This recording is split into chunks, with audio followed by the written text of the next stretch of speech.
Next, we're going to have Mohs procedure for Mr. Batman. Perfect. So we're gonna go ahead and go to your mannequin.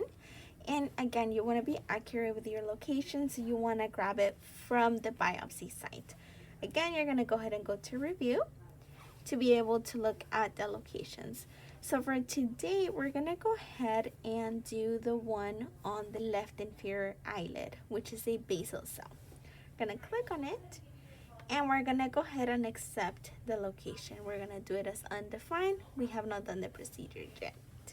We're going to hit close. And now we can see that the location is there. We don't have an active treatment plan, so we need to add the Mohs. We're going to go ahead and click on the red and type Mohs. Again, if it's a previous procedure that the patient has done, it will appear here. If it doesn't, you would have to go to my profile and see it. Now you can see that there's different Mohs depending of what the diagnosis was. In this case, it was a basal cell, so we need to do the second one, which is Mohs for BCC. Click on it, and you have it attached to your previous issue, but you don't have it attached to your mannequin, which we need to in order to do our note.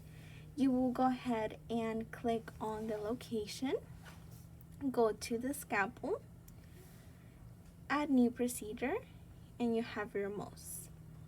Here, we would go ahead and click on it, and we need similar to the excision, but there are a couple different things that we change. So in this case, we need the initial dimensions from the biopsy site, which let's say is 0.4. You want to make sure you take your picture of the markings before Dr. Kormeili cuts into. So you would just go ahead and take your photo, press use, and done.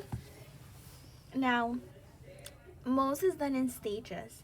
So here you will also need your post-op image of after Dr. Kormeili cutting into the patient.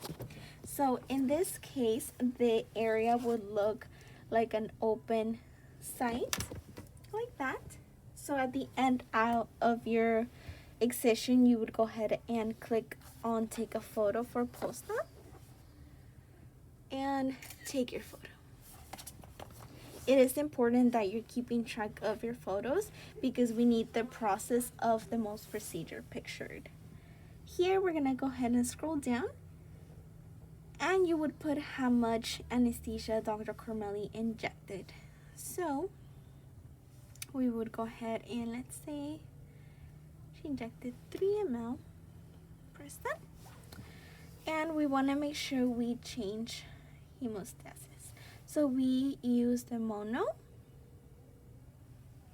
and we're going to press done, and now it's fixed. The other thing we need to do here is make sure that there's only hippoglans here.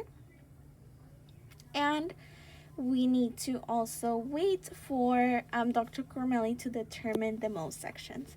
So let's say that the patient came back clear, then you would click here, and that means 0 came back positive out of the 2 areas.